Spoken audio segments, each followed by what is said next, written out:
They'll be looking for you now. You'd better run. There's nothing else you can do here.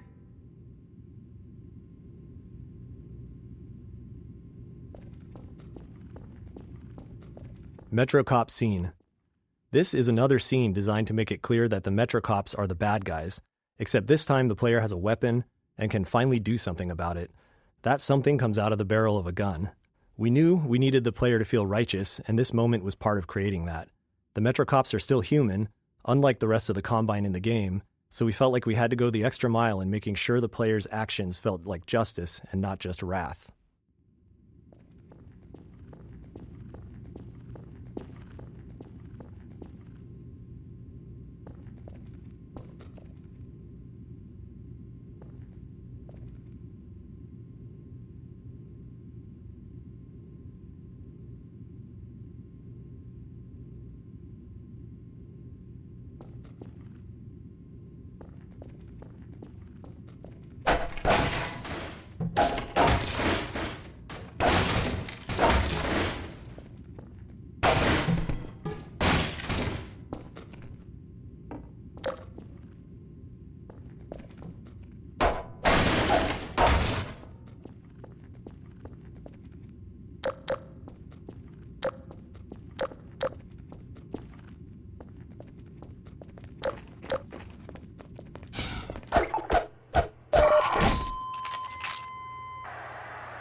Staircase. There are situations throughout the game that stem from simple and quite straightforward design.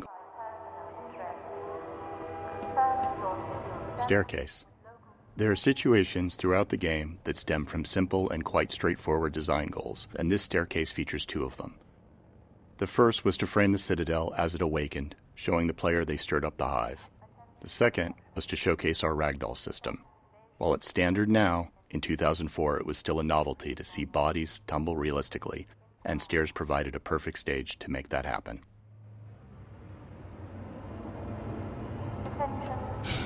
Staircase. There are situations throughout the game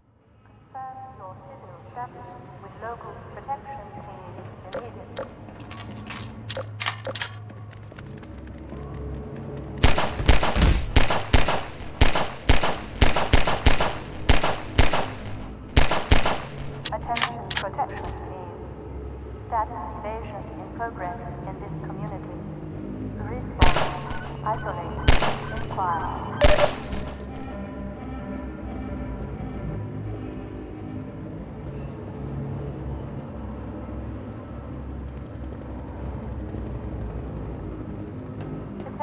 Staircase. There are situations throughout the game that stem from simple and quite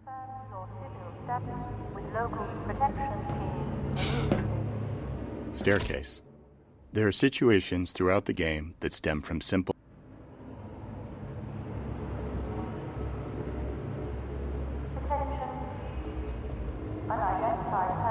Staircase. There are situations Staircase. There are situations throughout the game that stem from simple and quite straight.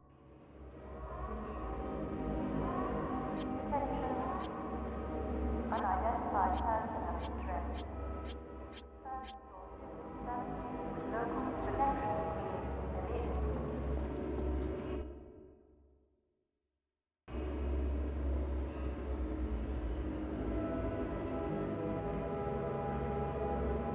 Attention. Unidentified person of interest. Confirm your physical status with local protection team deleted. City 17 awakens. The early train station section was designed to make the city feel indifferent toward the player, as if Gordon is just another nameless, faceless citizen, ripe for subjugation. But during the tenement raid and rooftop chase, the city identifies the player as an anomaly and starts to stir. Now, with the player as the aggressor, the city fully turns its attention on them. The Overwatch PA system, first heard during the raid, played a key role in delivering this message. If players listen closely, there's a lot of information about the city's awareness.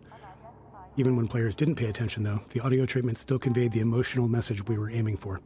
Protection team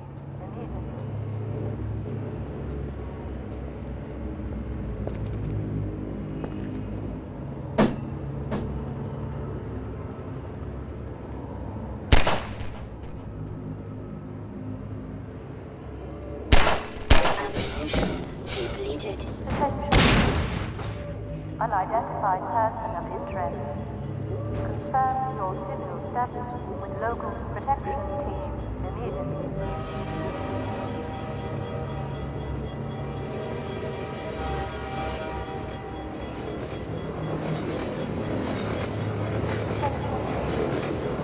Unidentified person of interest. Confirm your physical status with local protection team deleted.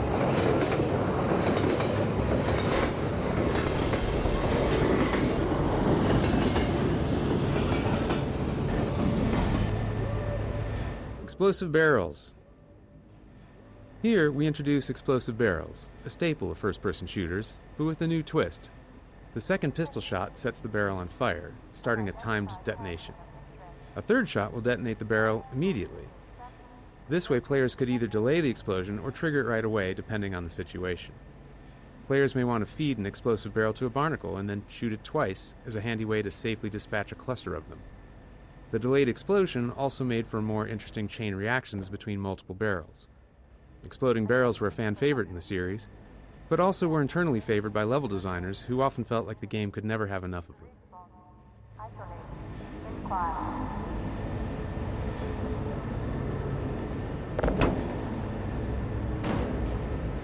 Attention. Unidentified person of interest. Confirm your physical status with local protection team immediately.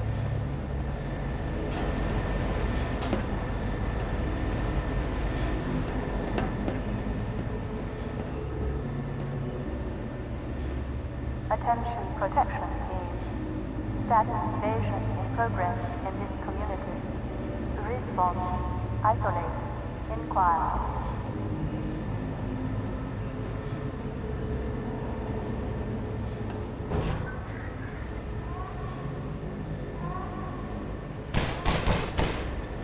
Attention protection team. In progress in this community. Response. Isolate. Inquire.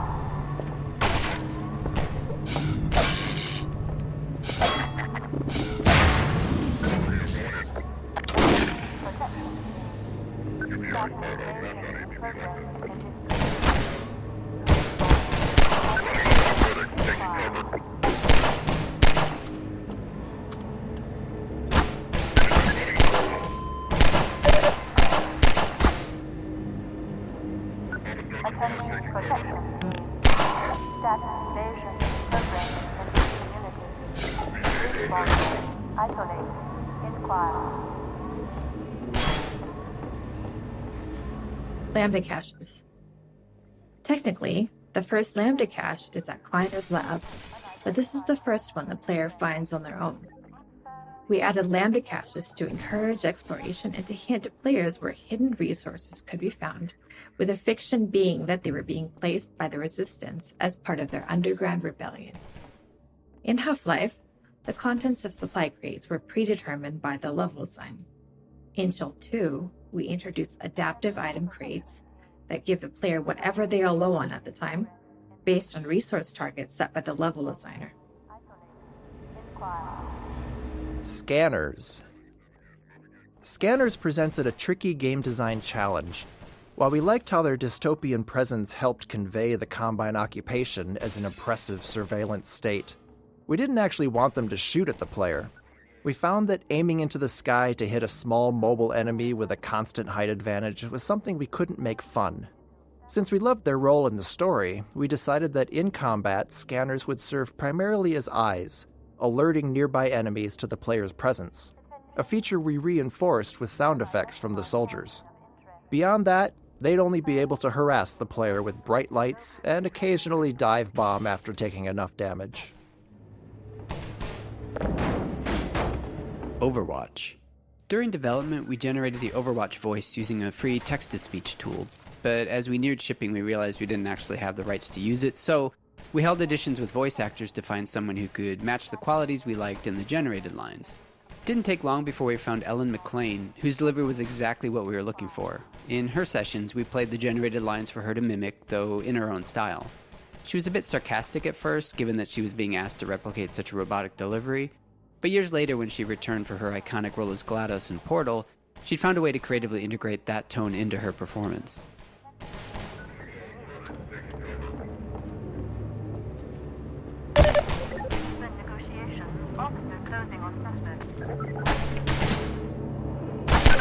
Mission depleted.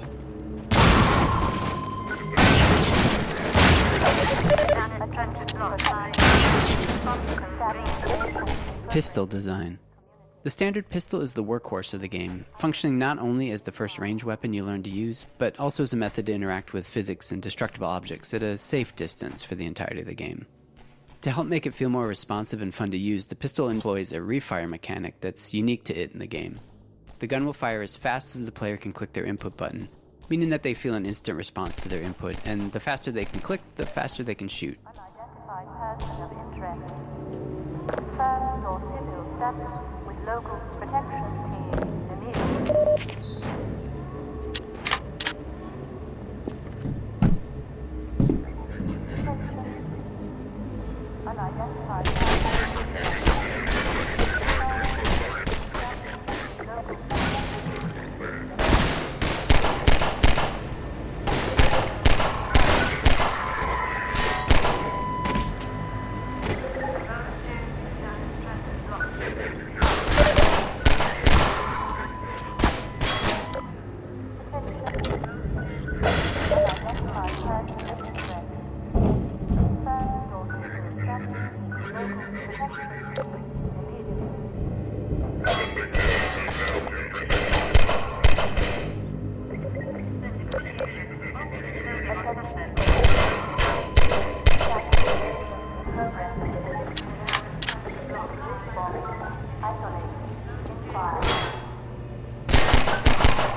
Isolate. Inquire.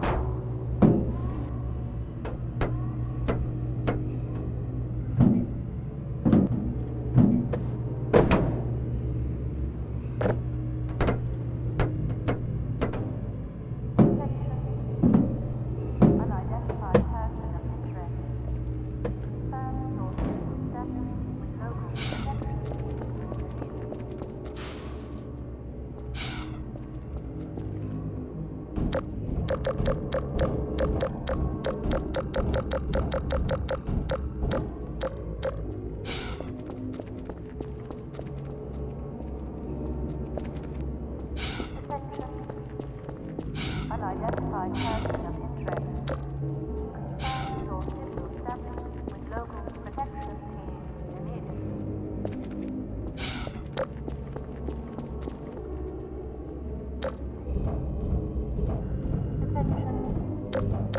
Unidentified person of interest.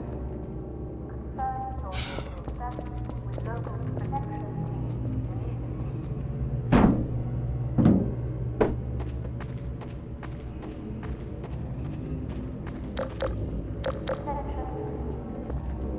Shatter glass. When designing early levels where there are fewer mechanics in the player's toolkit, we found that it's just as engaging to spotlight new technical features instead, as we did here with breakable glass. For the shattering effect, glass was divided into a grid of small squares, allowing us to track which were intact or broken, and to blow out larger sections once enough squares were no longer connected. Each square was rendered with a unique texture based on the status of its neighboring squares, creating the sharp, jagged edges between broken and intact glass. While breaking glass is now commonplace in games, it was something we hadn't seen much back when we were making Half-Life 2, and we're incredibly happy with the level of fidelity and dynamicism it brought to the game. Shatter glass. When designing early levels where there are fewer mechanics in the player's toolkit, we found that it's just as engaging to spotlight new technical features instead, as we did here with breakable glass.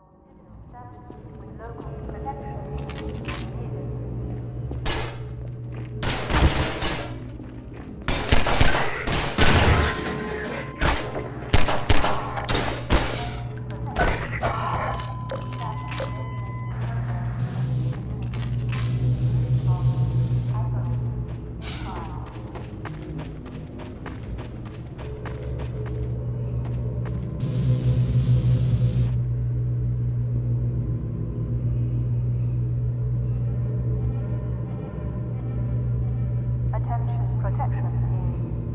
Status invasion in progress in this community. Response. Isolate. Inquire.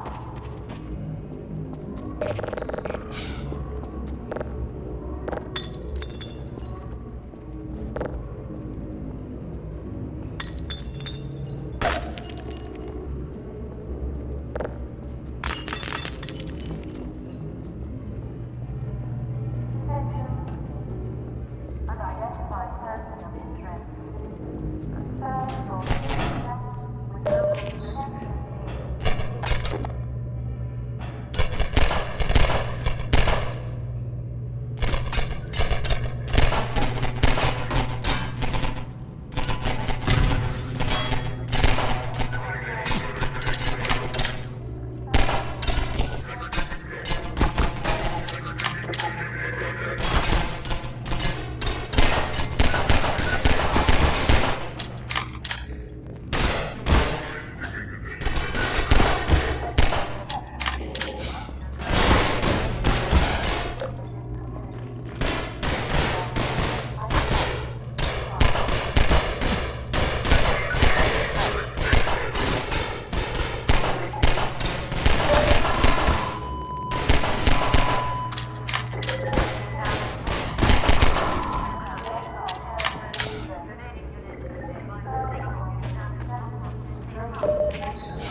Helicopter Peekaboo. The Combine attack helicopter as central antagonist was something we wanted to develop throughout the entire chapter. The relentless chopper became a character in its own right. Here, if you listen and look overhead, you can hear its engine and see it flying along the train tracks and into the distance. This first glimpse is a small piece of foreshadowing, with its presence becoming more pronounced over time, until eventually you're squaring off against it.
Iterative passes. Some chapters of the game, such as the on-foot sections of the Canals and Ravenholm, were developed in multiple passes by different cabals. We found that handing off maps in this way led to greater variety in the experience, and a higher density of interesting moments, as each cabal added their unique touches to the maps. In the on-foot portion of the Canals, the first pass established the art direction and the player path, along with the broad strokes of the experience and some major beats. But the team-wide alpha playtest identified insufficient tension and a somewhat monotonous experience here. In our second pass, we returned to the map solely focused on creating that tension and greatly increased the density of moment-to-moment scenarios.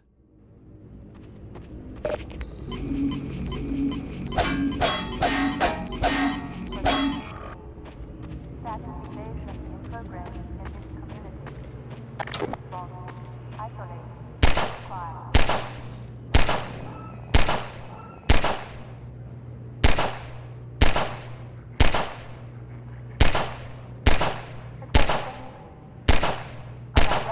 person of interest. Confirm your status with local protection team immediately.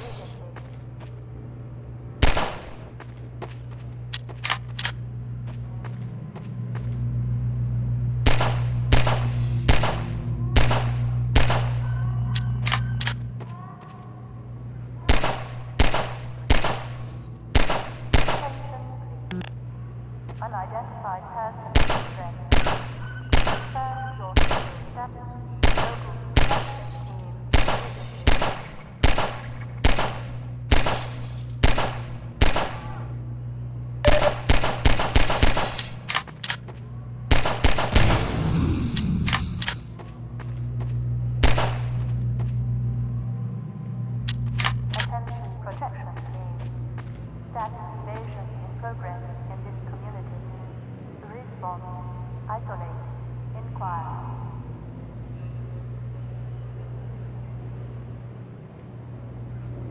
Attention. Unidentified person of interest. Confirm your civil status with local protection team immediately.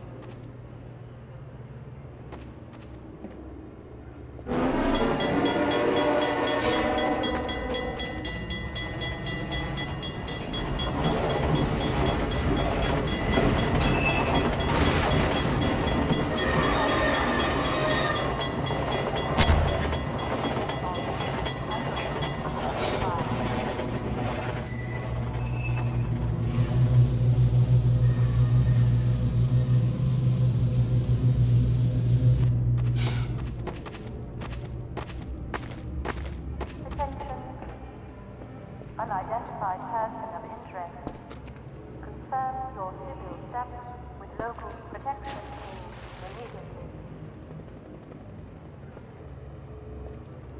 Potential unidentified persons.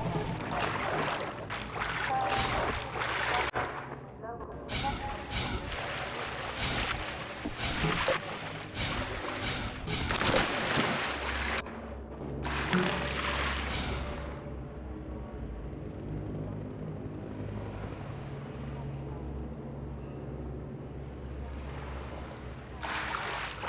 Water shader.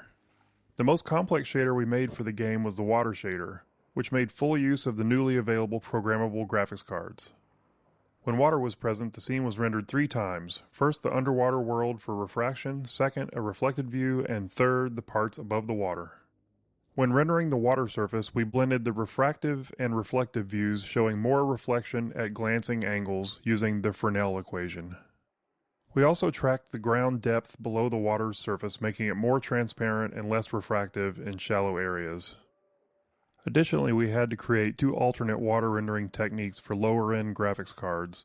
Mid-range cards displayed a lower detail reflection without refraction or transparency, while low-end cards only rendered a partially transparent surface.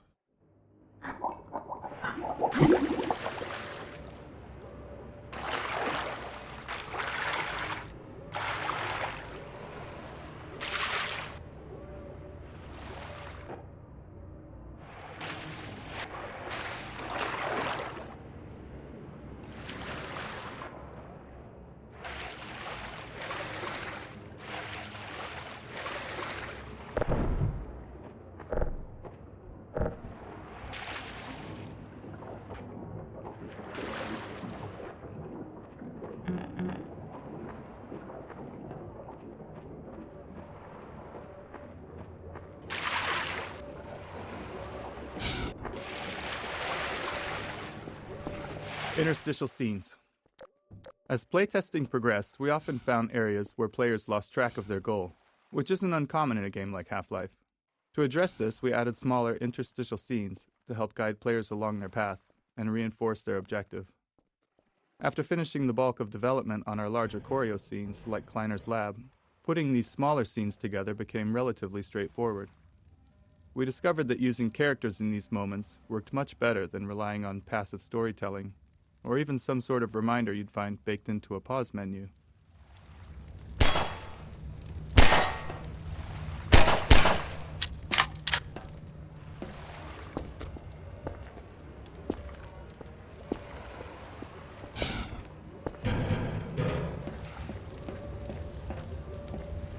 Boxcar Bill. This small scene originally featured 2 human characters, but later in development we replaced one with a Vortigaunt. We wanted to show that Vortigaunts were coexisting with humans and resisting the Combine as well. We also introduced their ability to heal the player, although we didn't fully capitalize on that feature throughout the game. Vortigaunts became a useful narrative tool for keeping dialogue brief, as their hive mind justified their full knowledge of the world and the player's goals. This meant they never had to ask questions, neatly sidestepping the challenge of writing dialogue for a silent protagonist.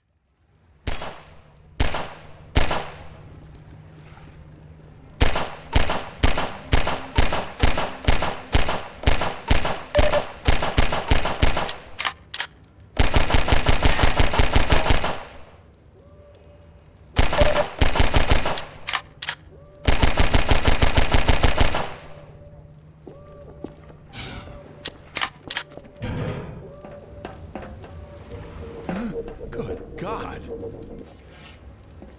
Guess those sirens are for you, huh? Good thing you found us. You're not the first to come through here by This is the Freeman. The Combine's reckoning has come. Look, we're just a lookout for the Underground Railroad. Main station's right here. They'll get you started on the right foot. Meanwhile, let my Vortigaunt friend here give you a jolt to get you going.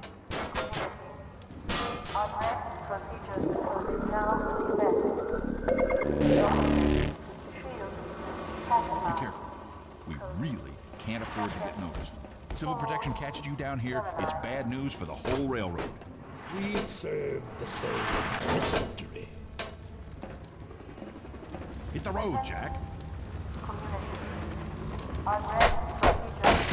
now in effect. Inoculate. Shield. Pacify. Code.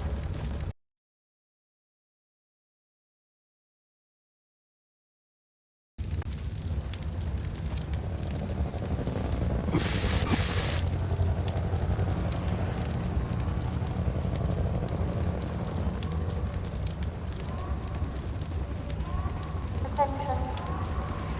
Unidentified person of interest. Confirm your civil status with local protection team immediately.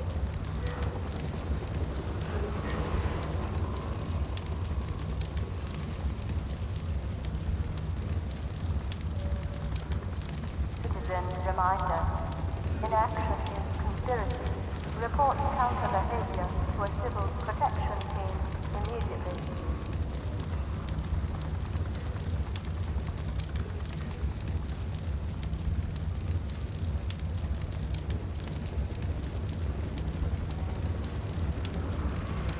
Citizen reminder.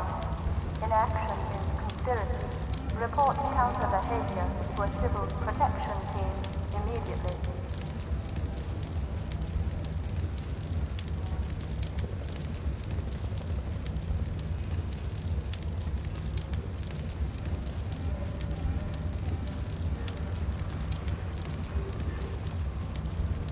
Attention, community.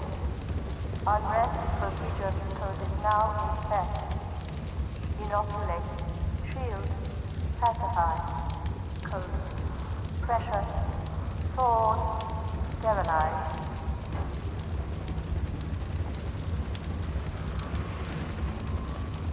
Attention, unidentified person of interest. Confirm your civil status with local protection team immediately.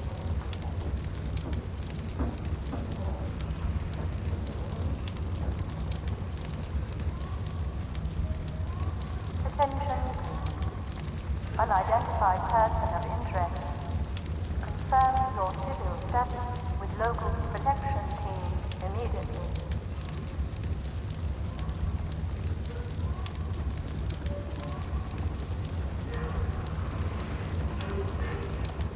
Attention, community. Unrest procedure code is now in effect. Inoculate, shield, pacify, code, pressure, sword, sterilize. Unidentified person of interest. Confirm your civil status with local protection team immediately.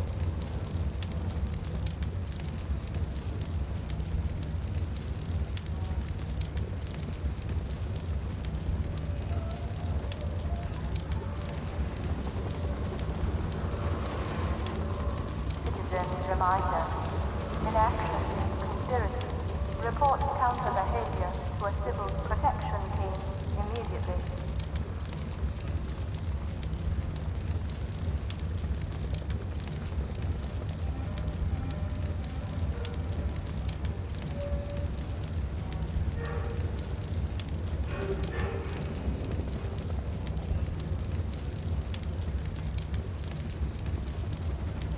Attention protection team.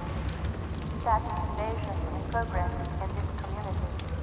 Response. Isolate. Inquire.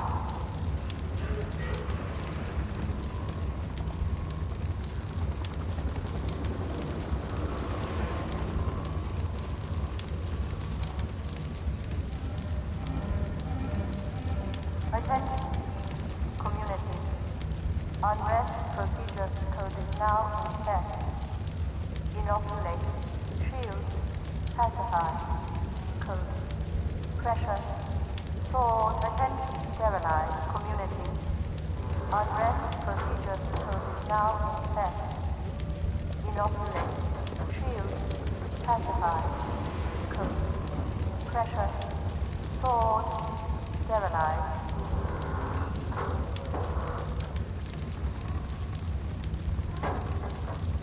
Attention. Unidentified person of interest. Confirm your civil status with local protection team immediately.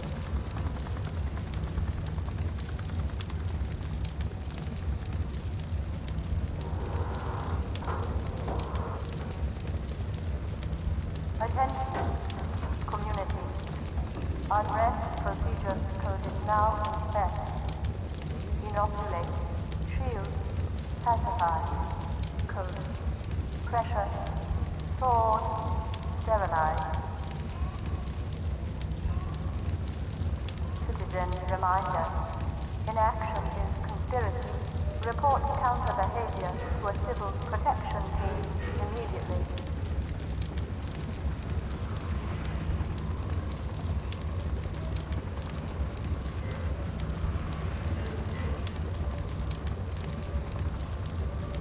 Attention protection team.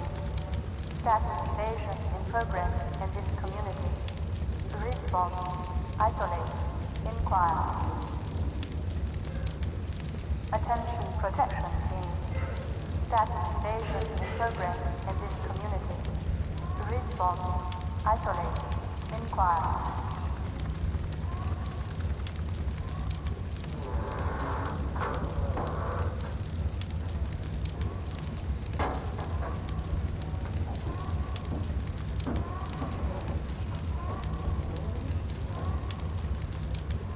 Citizen reminder. Inaction is conspiracy.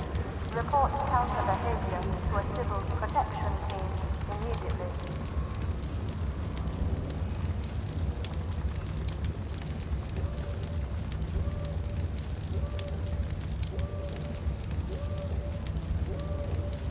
Attention.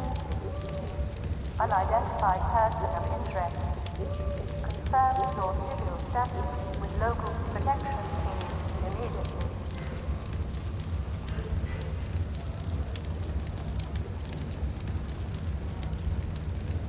Attention protection team.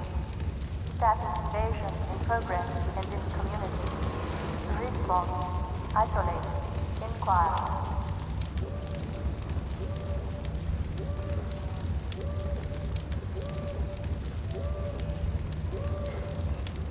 Attention protection team. Status invasion in progress in this community. Response. Isolate. Inquire.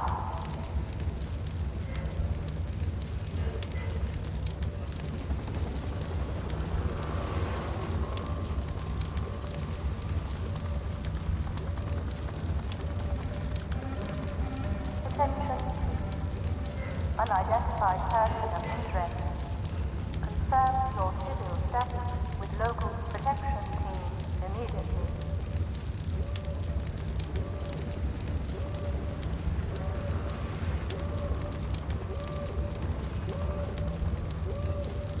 Attention protection team.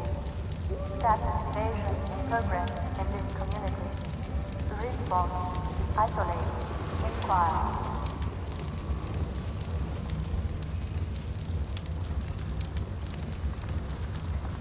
Citizen reminder. Inaction is conspiracy. Report counter behavior to a civil protection team immediately.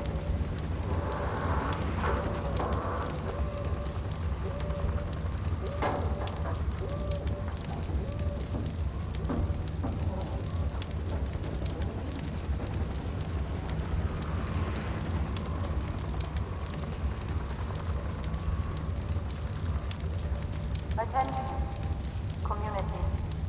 Unrest procedures code is now in effect. Inoculate. Shield. Pacify. Code. Pressure. Sword. Sterilize. Citizen reminder. Inaction is conspiracy. Report counter behavior to a civil protection team immediately. Attention. Unidentified person of interest. Confirm your civil status with local protection team immediately.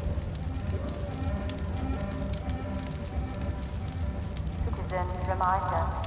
Inaction is conspiracy. Report counter behavior to a civil protection team immediately.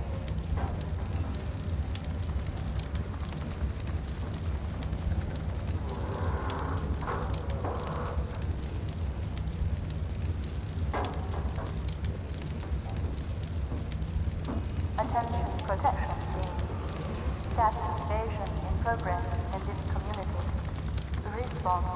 Isolate. Inquire.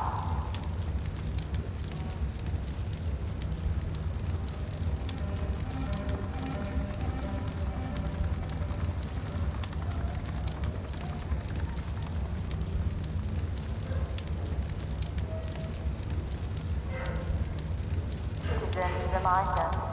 Inaction is conspiracy.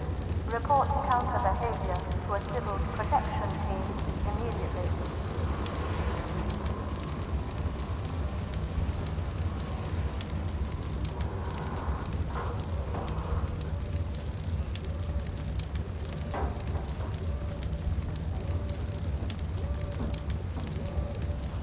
Attention, community. Unrest procedures code is now in effect. Inoculate, shield, pacify, code, pressure, sword, sterilize.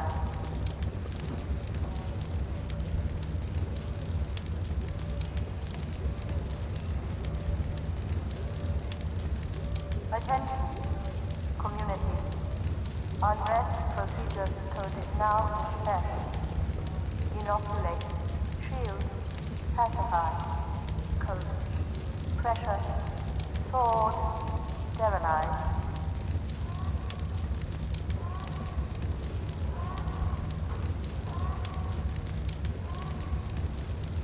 Attention, unidentified person of interest. Confirm your civil status with local protection team immediately.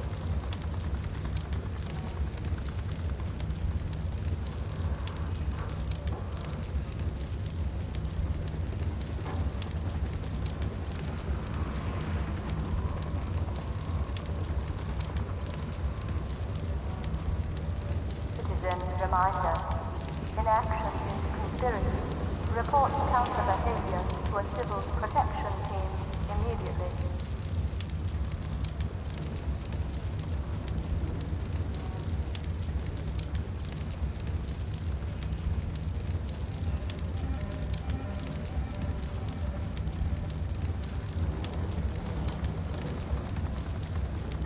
Attention protection team.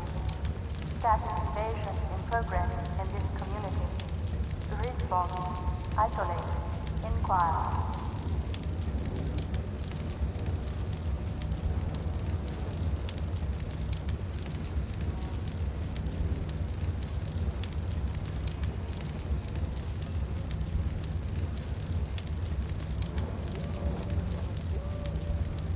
Attention.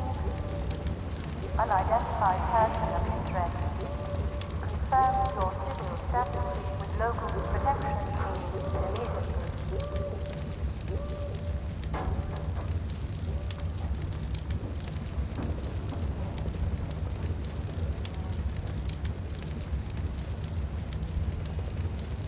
Attention, community. Unrest procedures code is now in effect. Inoculate, shield, pacify, code, pressure, sword, sterilize.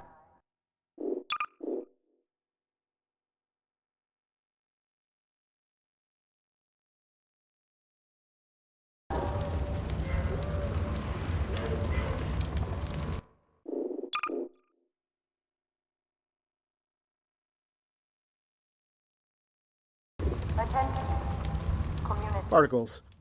For the source engine, we invested in expanding particle and special effects technology.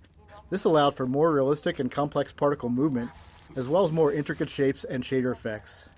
In particular, adding bump mapping to our particles features made a huge difference in the volumetric look of them. While later iterations of the source engine include a powerful particle system editor, the original version used in Half-Life 2 relied on handcrafted effects, each requiring a programmer to meticulously build the effect manually, which was a pretty labor-intensive process. Particles. For the source engine, we invested in expanding particle and special effects technology. This allowed for more realistic and complex particle movement, as well as more intricate shapes and shader effects. In particular, adding bump mapping to our particles features made a huge difference in the volumetric look of them. While later iterations of the source engine include a powerful particle system editor, the original version used in Half-Life 2 relied on handcrafted effects, each requiring a programmer to meticulously build the effect manually, which was a pretty labor-intensive process.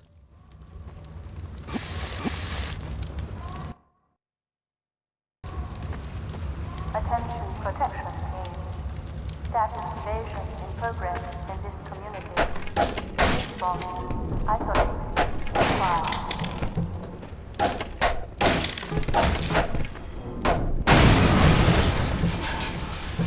Attention protection team. Status evasion in progress in this community. Response. Isolate. In fire. Barnacle Introduction.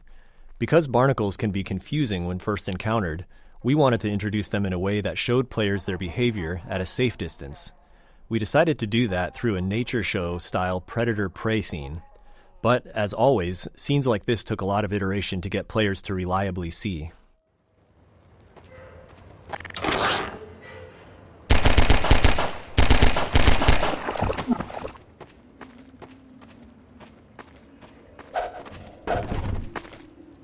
Attention, community. Unrest procedure code is now in effect. Inoculate, shield, pacify, code, pressure, sword. Surface properties. We play custom footstep sounds when the player walks on the slippery mud. This was a system called Surface Properties that used the material type to determine the sounds and other effects that should occur when walked on or shot at. Earlier in development, we had an effect that slowed players' movement when walking on mud surfaces. However, this was removed in the shipping version as it was decided it was too punishing.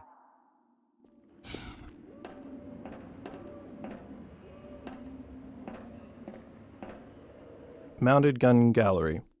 There are a few things going on in this scene. The turret firing at the breakable crates behind teaches players not to take the threat head-on and instead utilize the sewer route to defeat it. And when they reach the turret, players enjoy using it in a shooting gallery with a wave of Combine soldiers and dive-bombing scanners. We also begin to introduce the missile-firing Combine APC that pushes the players along and will show up again later in the chapter. Hey, over here! Help!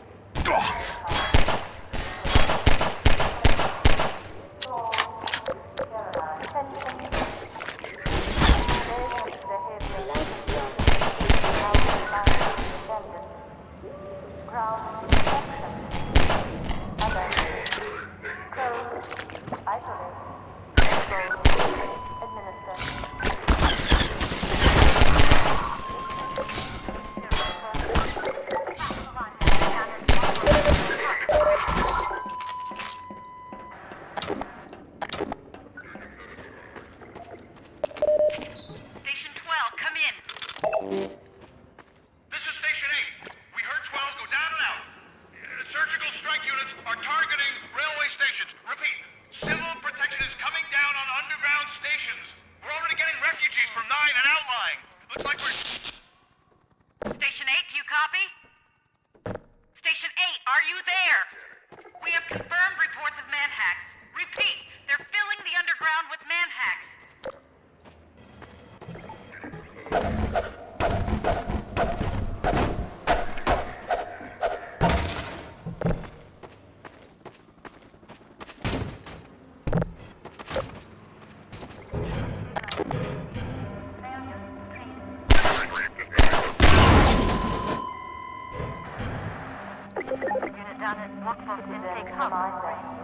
In action, conspiracy. Report counter behavior to a civil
Keep going, friend. That station was raided, but there's others up ahead. I'm gonna stay here in case any others come through. Gotta keep the railway alive. You are charged with anti-civil activity level 1, protection unit, prosecution, duty, fraud, operation.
Running around a corner into a new area just to see enemies standing there is always awkward, and it makes the world feel less alive and more like a shooting gallery. So we were motivated to introduce enemies into combat spaces in more interesting and dynamic ways that would communicate planning and intentionality on their part, as if these soldiers had had a plan for Gordon even before he showed up. The Metro cops in this scene jump down into this space via scripted sequences, and later in the game we use rappelling in a similar way. It doesn't matter where they're coming from in reality because players end up telling that story to themselves. We found that in the end, combat should have a story implied in its setup, an ambush, a surprise, a surge, an assault. All of these scenarios use much of the same enemy AI, but all felt different to playtesters.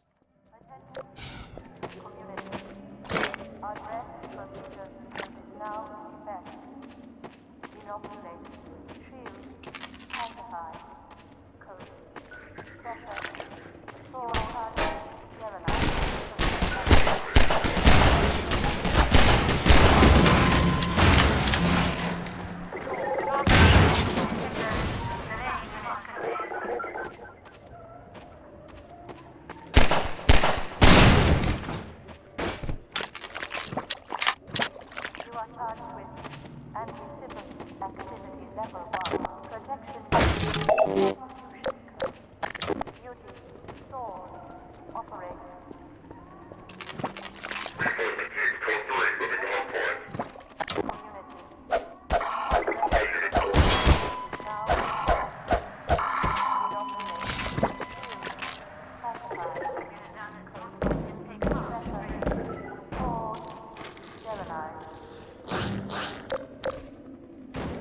Barnacle bowling.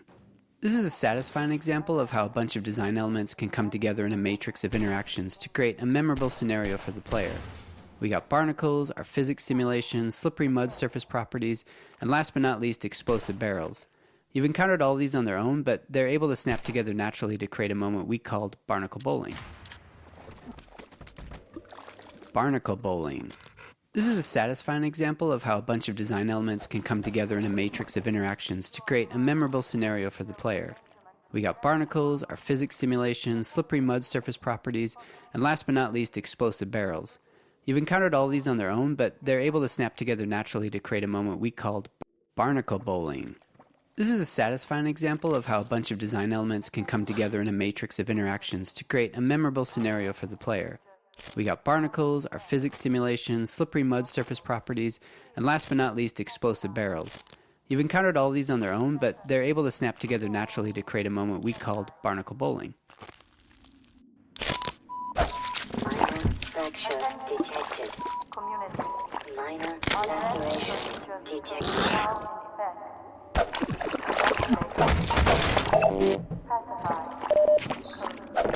Pressure. Sword. Sterilized. Community. Unrest procedure. Now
Individual, you are charged with socio-endangerment level 1.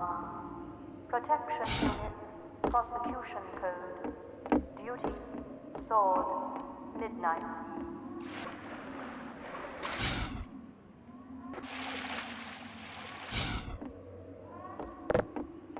Protection team alert. Evidence of anti-civil activity in this community. Code.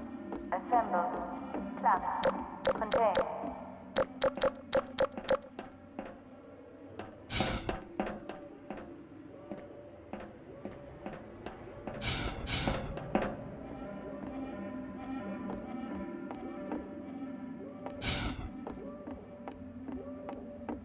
Individual, you are charged with socio-endangerment level 1.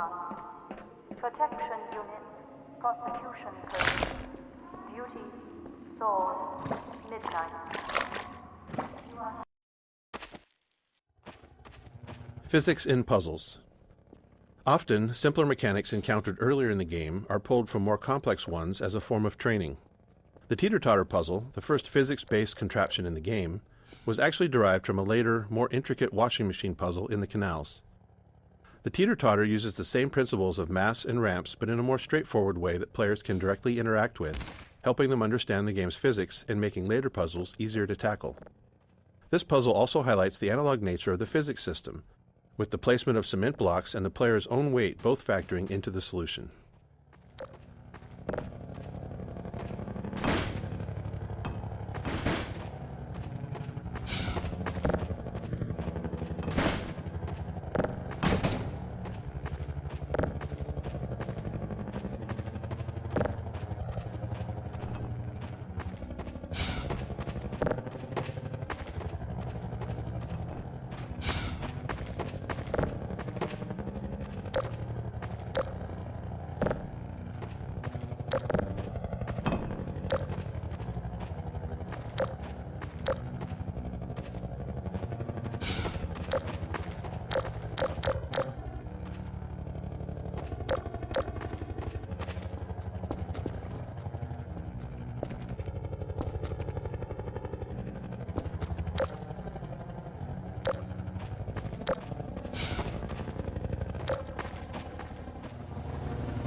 Combine Attack Helicopter.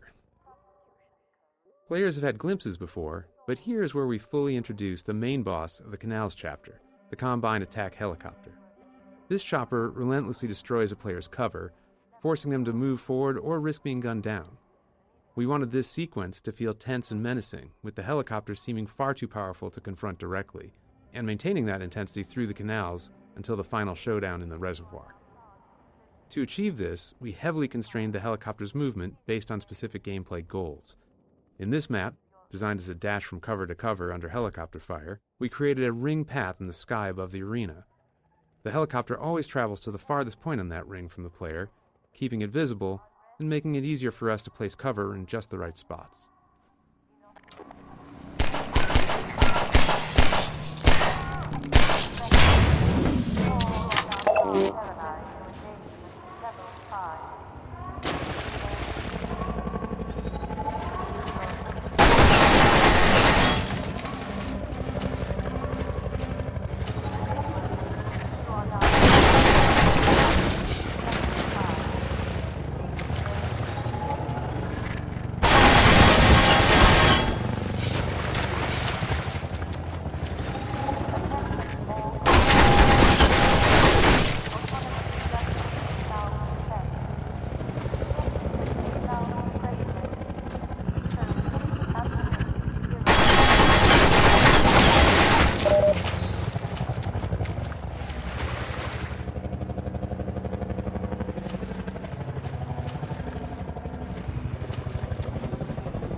Normal maps.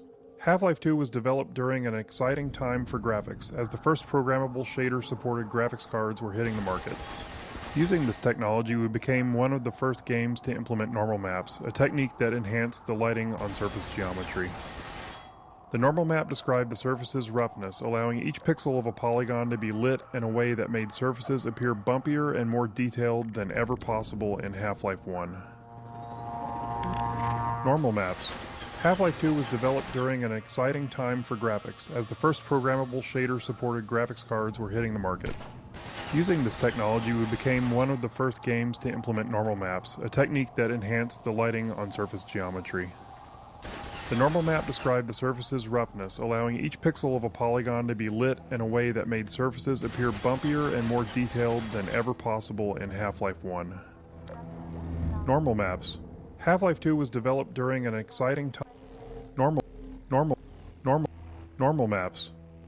Normal maps. Half-Life 2 was developed during an exciting time for graphics, as the first programmable shader-supported graphics cards were hitting the market. Using this technology, we became one of the first games to implement normal maps, a technique that enhanced the lighting on surface geometry. The normal map described the surface's roughness, allowing each pixel of a polygon to be lit in a way that made surfaces appear bumpier and more detailed than ever possible in Half-Life 1.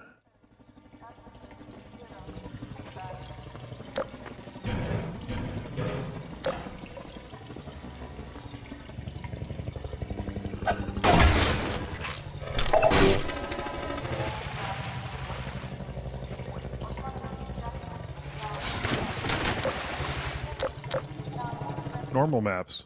Half-Life 2 was developed during an exciting time for graphics, as the first programmable shader-supported graphics cards were hitting the market. Using this technology, we became one of the first games to implement normal maps, a technique that enhanced the lighting on surface geometry. The normal map described the surface's roughness, allowing each pixel of a polygon to be lit in a way that made surfaces appear bumpier and more detailed than ever possible in Half-Life 1.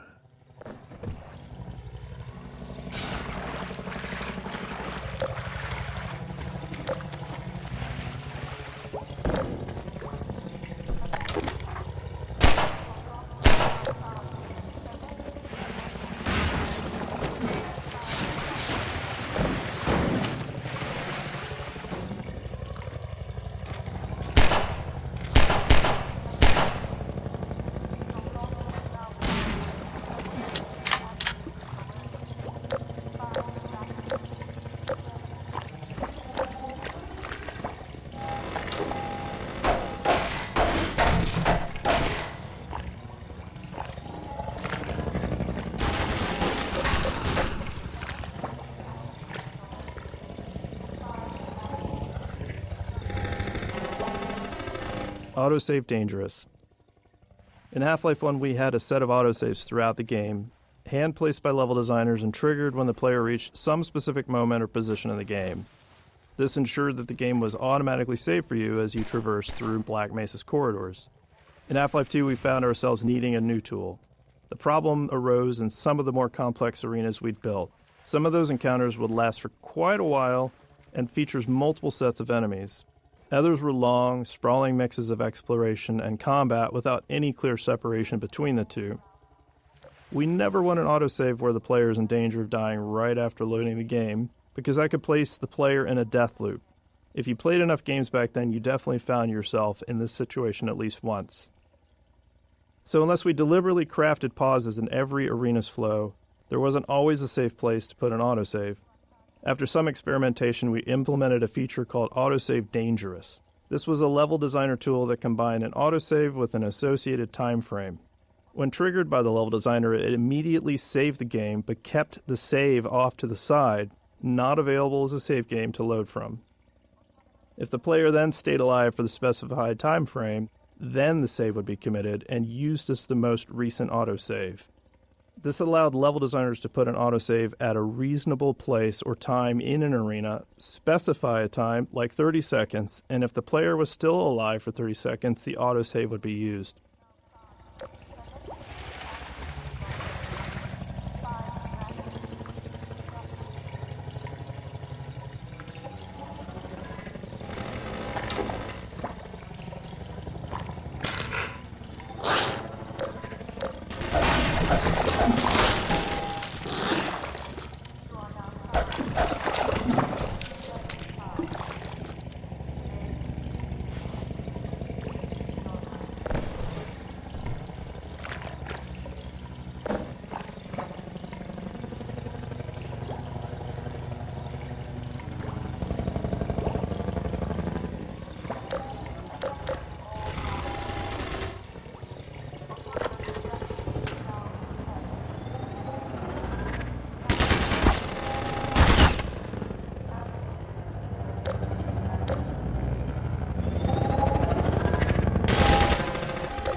soundscapes. In Half-Life 1, ambient sounds were placed by hand and then individually tuned. For Half-Life 2, we wanted more ambient sounds in our environment with higher quality and less manual effort for placement. So we built a system that we call the soundscape system. A soundscape is basically a small program that controls which ambient sounds play, where they come from, and then how they behave in a specific environment. So flies buzzing, wind blowing, birds, a distant train, distant combat. The soundscape system could then randomly select and play these sounds, and also, really importantly, handle the smooth transition as the player moves through environments. Soundscapes can also contain other soundscapes, and that allows us to create reusable collections of sounds. So, for instance, distant combat might be small arms fire, distant explosions, a passing helicopter. And these soundscapes would dynamically assemble and play from many individual sounds, and that helps us avoid the artificial feel of a single looping track. Overall, the soundscape system was a real workhorse for audio in Half-Life 2, and it's pretty much responsible for every sound you hear that isn't directly driven by gameplay.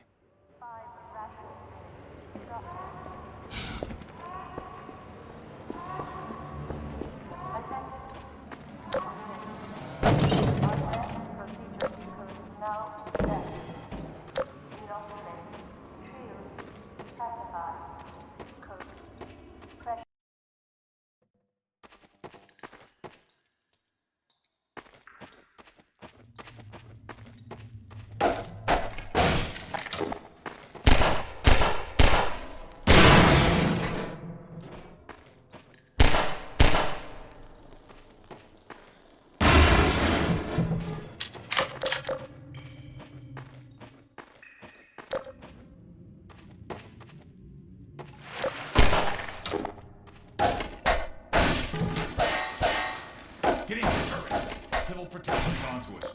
We're tearing up the railroad, covering our tracks. Looks like you're gonna be the last one through. Be glad you're not the guy they're looking for. Poor bastard doesn't stand a chance. Sounds like they're calling in every CP unit in City 17. Now they're flooding the areas up ahead with manhacks. You better get going before they sweep through here. Oh shit! Too late!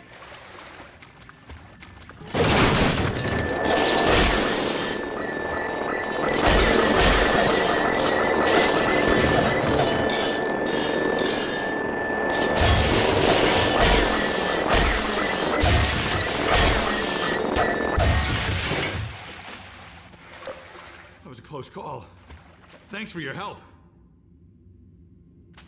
Look, it isn't safe here. I'll give you some supplies to keep you going, then you really gotta go.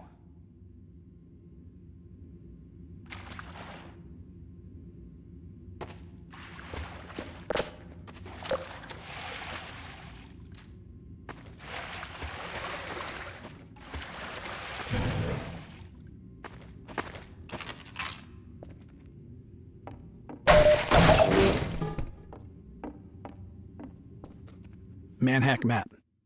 We called this guy Manhack Map. We wanted to give players the sense that hundreds of citizens inhabited the hidden nooks and crannies of City 17.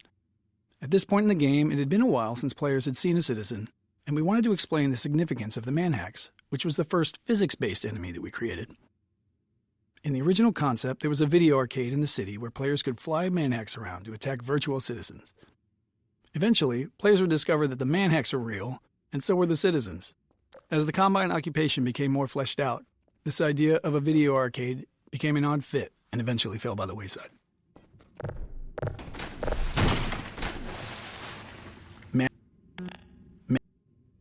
Manhack Map. We called this guy Manhack Map. We wanted to give players the sense that hundreds of citizens inhabited the hidden nooks and crannies of City 17. At this point in the game, it had been a while since players had seen a citizen, and we wanted to explain the significance of the manhacks, which was the first physics-based enemy that we created. In the original concept, there was a video arcade in the city where players could fly manhacks around to attack virtual citizens. Eventually, players would discover that the manhacks were real, and so were the citizens. As the Combine occupation became more fleshed out, this idea of a video arcade became an odd fit and eventually fell by the wayside.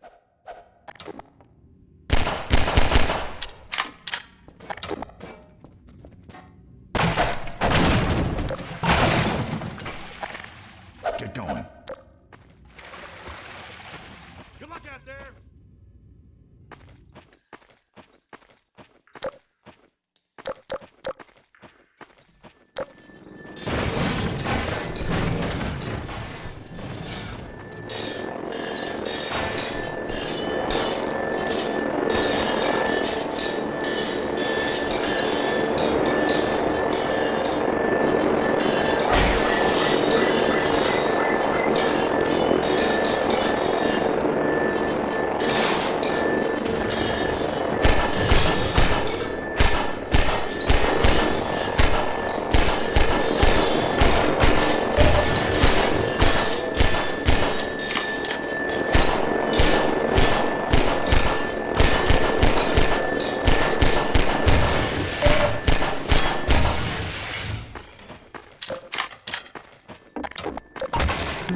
Multi-antiqual violation.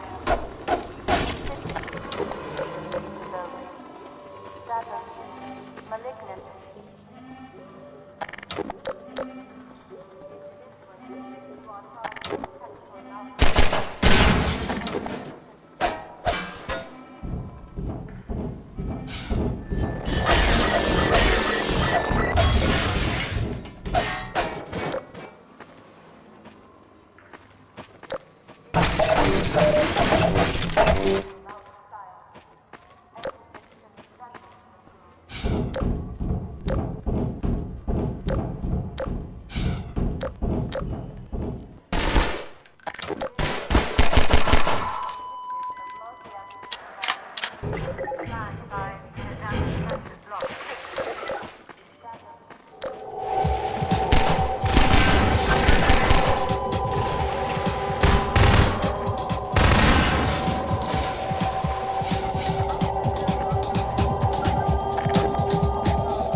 Explosive Barrel Factory.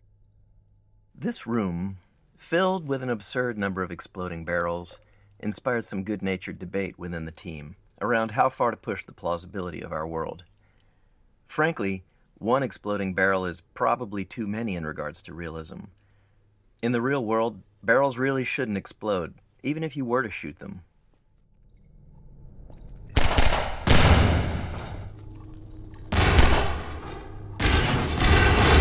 Explosive Barrel Factory. This room, filled with an absurd...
Major fracture detected.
rising water.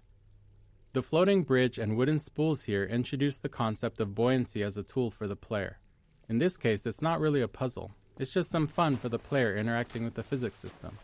But later, we revisit this gameplay element in the canals to raise a ramp for the airboat.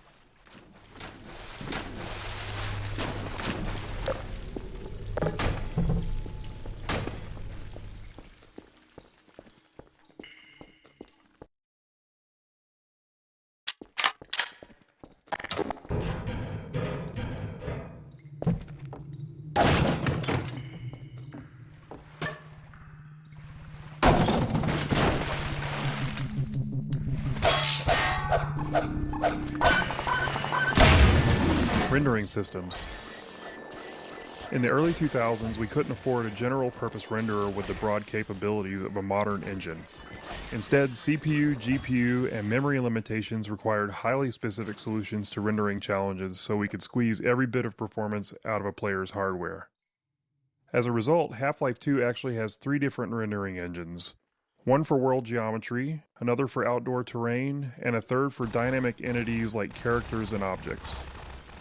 These 3 renderers had to support a complicated matrix of features: collisions, ray traces, decals, offline lighting, visibility calculations, and more.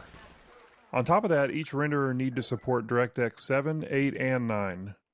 The differences among these DirectX versions were significant, often requiring different data storage and rendering approaches. They even used different programming languages. Altogether, we essentially had 9 different renderers, each needing unique solutions, and getting them all to look consistent was one of the most challenging tech problems we faced during development.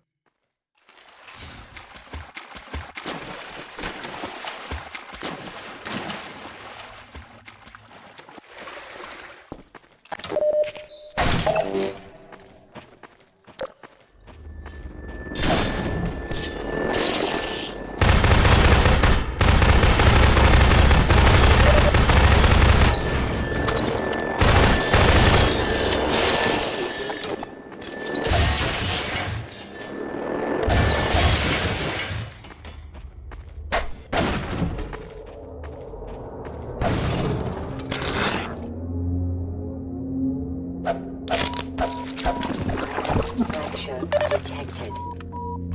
Minor lacerations detected.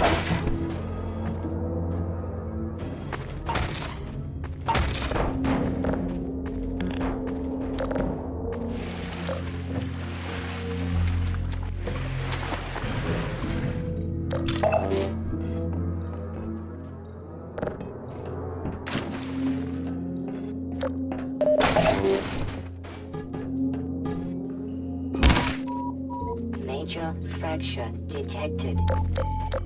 Automatic medical systems engaged. Morphine administered. GPU Wild West. During development, we faced numerous decisions influenced by our choice of minimum spec, the least powerful CPU and GPU combination that would still deliver a good experience for customers.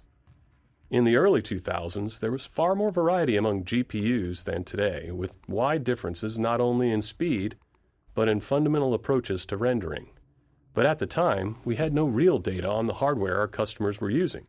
What CPUs and GPUs did they have? How much RAM? Which version of Windows?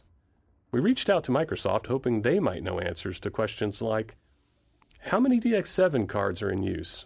Or DX8? Unfortunately, they didn't have the data either. Realizing we were at risk of making bad decisions without these insights, we developed an analysis tool that allowed players to report their hardware specs to us and integrated it into the early version of Steam. The data was so useful that we decided to make it public, launching the Steam Hardware Survey in April 2003. It's been helping us and hopefully other developers make informed decisions ever since.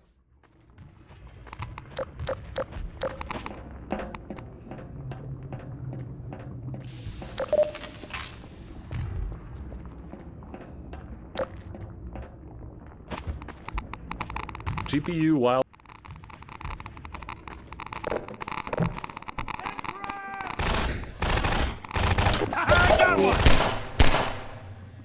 Hey! You're Freeman, aren't you? We got word you were coming.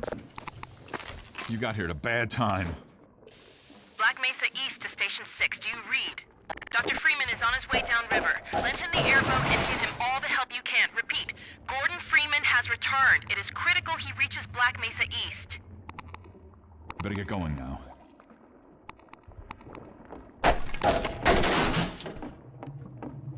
Dynamic shadows. With a focus on character and physics objects, we felt a dynamic shadow system was necessary to render them all in all their glory. In 2003, GPUs didn't have any dedicated shadow capabilities that they have today, so performance was a tricky problem. Our eventual solution went something like this, running every frame. First, find all the objects that might have shadows in view. Doing this meant figuring out which objects were in the view frustum, or slightly behind it, to catch entities that were off-screen but whose shadows might end up on-screen. Then we'd render a black shadow version of each one of those objects into a single shadow texture. For that render, we'd use the lowest level of detail model for the object to be as fast as possible. Finally, we'd use the shadow texture to draw each of the shadows into the player's view, darkening the already rendered pixels. We carefully cut around each shadow in that shadow texture to ensure that they correctly overlaid each other in the case where multiple shadows overlap. It's neat to look back on how we did these things, but ultimately we're a lot happier today, where GPU hardware makes it a much more straightforward problem. Get going!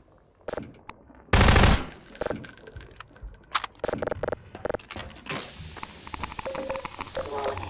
Hazardous radiation levels detected.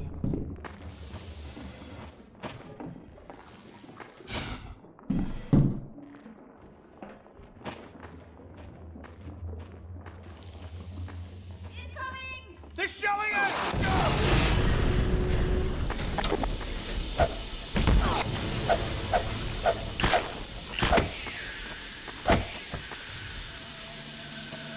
Headcrab canisters.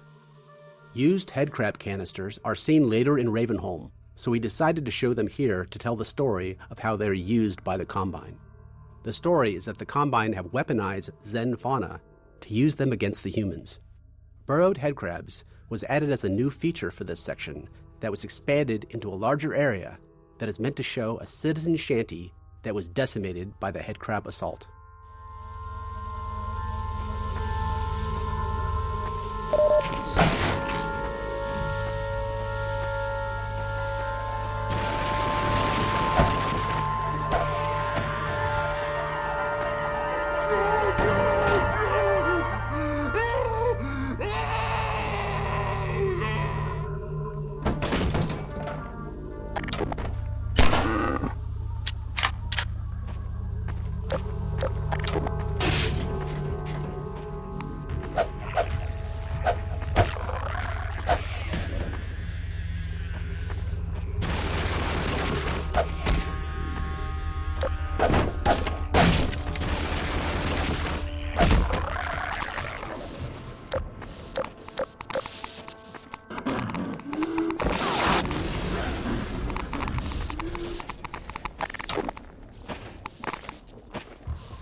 Hey, Dr. Freeman. I've been hoping you'd show up. Got this airboat all gassed up and ready to go. It's gonna be tough dodging civil protection out there in the open, but drive hard and you'll make it. You'll find more help up at Station 7. Just a few bends up the river. It's the old red barn. Climb on in and fire her up.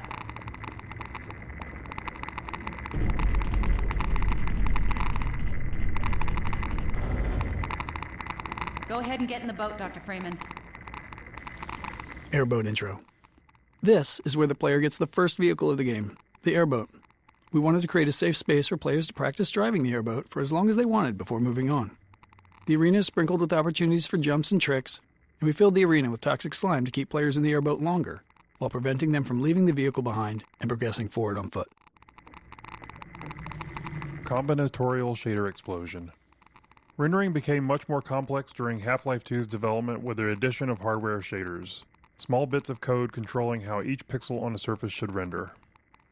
In 2003, shaders were far more limited than today. Half-Life 2 era shaders lacked conditionals and had severe code size restrictions. This meant no if-else branching logic to adjust based on different conditions, and no large shaders with broad feature sets.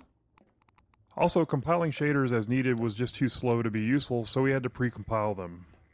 To work within these limits, we had to compute every possible shader combination and store each one individually as its own shader. For example, if a shader affected a surface based on a single light source, we'd need another shader version for 2 lights, another for 3, and so on. And it was combinatorial. If that shader also supported a normal map, we'd need 2 versions per light, one with a normal map and one without. With features like texture blending, vertex tinting, specular highlights, alpha testing, and various other light types, directional point and spotlights, our shader count exploded. By release, we had thousands of individual shaders. Shortly after, we released Lost Coast, adding HDR support, which doubled the shader count again. Once compiling shaders on the local developer's machine started taking too long, we switched to distributing the shader compiles over the entire network using VMPI. We also had a dynamic shader compilation mode that was useful for developing shaders that gave fast turnaround at the expense of frame rate hitching when a shader had to be compiled.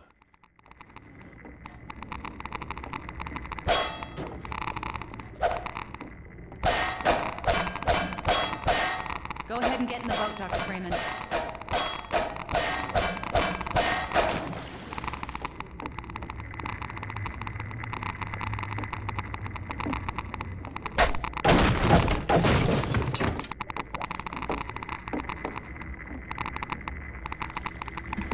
This is such an odd place for her to hang out with all the sluts. My Geiger counter is going nuts. Climb on in, fire her up. And now I threw all her shit in the water.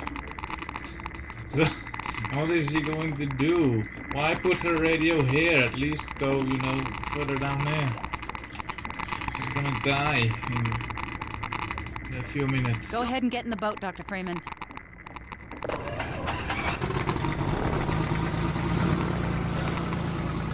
You'd better get going now.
Fighting motion sickness.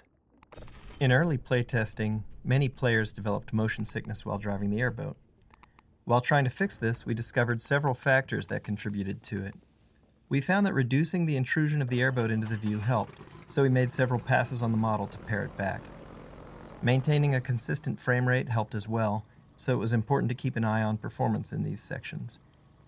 However, the single most important factor was eliminating view roll to maintain a more stable horizon no matter what the airboat was doing. One of the programmers on the team was super prone to motion sickness, and they valiantly offered to playtest several times to test our progress towards a solution. I'm pretty sure they threw up at least once after playtesting, and their noble sacrifice was hugely appreciated.